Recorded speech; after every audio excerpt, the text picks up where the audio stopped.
میرا نام عالیہ عبدالرب بوہرا ہے. آپ نے قرآن لکھا ہے، اس پہ کیا کہنا چاہو گے؟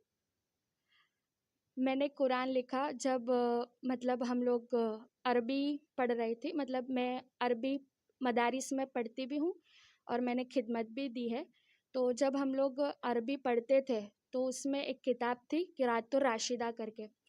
تو اس کے اندر صحابیات کے واقعات ہے عربی میں.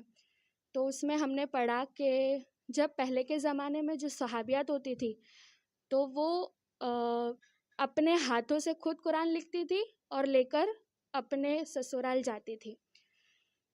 اور میری ایج 24 ایئرز ہے. اچھا، آپ کو اس پریرنا ملی تو آپ نے کسی کی صلاح لی تھی، آپ کے مولوی سے یا عالمہ سے؟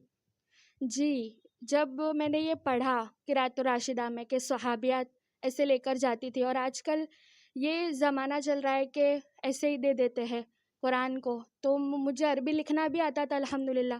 تو میرے جو استاد ہے حفصہ آپا، تو ان سے میں نے جا کر کہا کہ میرا ایسا ارادہ ہے، میں ایسا کرنا چاہتی ہوں. تو انہوں نے مجھے بہت انکریج کیا، انہوں نے مجھے سپورٹ کیا، اور انہوں نے کہا کہ بہت اچھی بات ہے کہ امت میں ایسی کوئی ایک بچی اٹھے تاکہ امت میں دوسروں کو بھی اس سے پریرنا ملے اور اس سے امت میں اور لوگ ایسے کر کے لے جائے شادی میں. اور انہوں نے مجھے بہت سپورٹ کیا. اور دوسرا یہ کہ جب میں لکھتی تو اس میں شیطان کا زور بھی بہت رہتا تھا. تو تب امی ابو نے بھی بہت سپورٹ کیا. جب میں ہار جاتی، جب مجھے ایسا لگتا کہ اب نہیں ہوگا، یہاں تک کہ جب میں 25ویں پارے تک پہنچی تب تو ایسا ہو رہا تھا کہ بس اب تو نہیں ہوگا. لیکن استاد کی دعاؤں سے اور امی ابو نے بھی سپورٹ بہت زیادہ کیا. اور میرے فرینڈز کو جب میں بتاتی تو وہ لوگ بھی مجھے بہت سپورٹ کرتے تھے اس بات کے لیے کر کے. تو مجھے اور اتساہ ملتا تھا اس کو کرنے کا. کتنا وقت لگا، کب سے اسٹارٹ کیا تھا آپ نے؟ میں نے 2023 کی مئی کو اسٹارٹ کیا تھا اور 2024 کی اکتوبر میں ختم ہوا میرا الحمدللہ. دن میں کتنے گھنٹے لکھتے تھے؟ ایسے تو میرا کچھ مقرر نہیں ہوتا تھا کیونکہ مدارس کی بھی خدمت وغیرہ رہتی تھی. اور پھر جب مجھے وقت ملتا تو کبھی میں رات کو بھی لکھتی تھی یا پھر کبھی صبح ارلی مارننگ لکھنا رہتا تھا. لیکن جب بھی لکھتی تو میں کم سے کم ایک پارہ تو مکمل کر لیتی تھی الحمدللہ.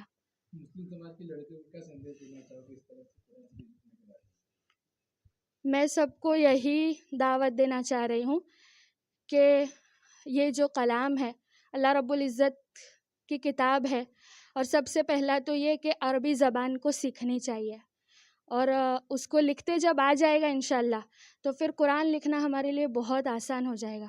اور جب ہم سب یہ ماحول بنائیں گے کہ قرآن کو لے کر اپنے سسرال جائے تو امت میں یہ جو پڑھنے آج کل بچیوں کو ناظرہ پڑھتے بھی نہیں آتا، تو جب یہ شوق پیدا ہوگا تو پھر پڑھنا تو دور لکھنا بھی آ جائے گا اور قرآن کی کتنی زیادہ دعوت بھی پہنچے گی انشاءاللہ.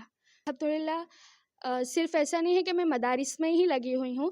میں نے الحمدللہ BA وتھ انگلش کمپلیٹ کیا ہے گریجویشن. اور دین اصل یہی ہے کہ ہم دنیا میں تو رہے لیکن دین کو لے کر ساتھ رہے. ہم جو بھی کریں دین کو ساتھ لے کر کریں گے تو ہمارے لیے دنیا کی بھی کامیابیاں ہیں اور آخرت کی بھی کامیابیاں ہیں انشاءاللہ. یہی پیغام ہے کہ سب انشاءاللہ ایسی نیتیں کرے کہ عربی سیکھے، سکھائے اور جنت والی زبان جو ہے ہمارے نبی کی زبان ہے اس کو امت میں عام کرے انشاءاللہ. اور جب عربی آ جائے گا تو قرآن لکھنا بہت ہی آسان ہو جائے گا انشاءاللہ.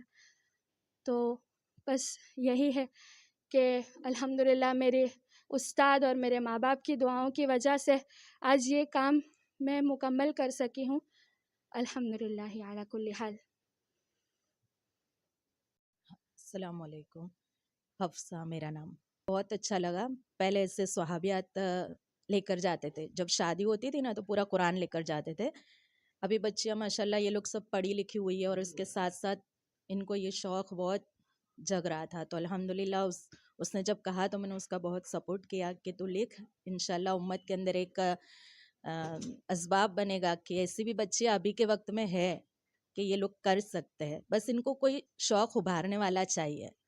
اس سے پہلے کوئی نے ایسی بات کی جو قرآن کے لکھنے کے بارے میں اہ، والد جی سے پہلے جی ایک دو جن نے کہا تھا لیکن اس سے ہوا نہیں الحمدللہ، اور اس نے الحمدللہ کر کے بتایا۔ ابھی 2 دن بعد اس کی شادی ہے تو ماشاءاللہ یہ قرآن لے کر ہی اس کے سسرال جائے گی۔ دوسری لڑکیوں کو کیا بولو گے جو قرآن شادی میں لے کے جاؤ؟ ان کو یہی کہنا ہے کہ پڑھائی تو کرے ہی الحمدللہ، لیکن اس کے ساتھ ساتھ اس کا بھی شوق ہم رکھیں، کیونکہ ہم مسلمان ہیں اور اس کو اگر زندہ نہیں کریں گے تو یہ اسلام تو ایسے ہی مٹ جائے گا۔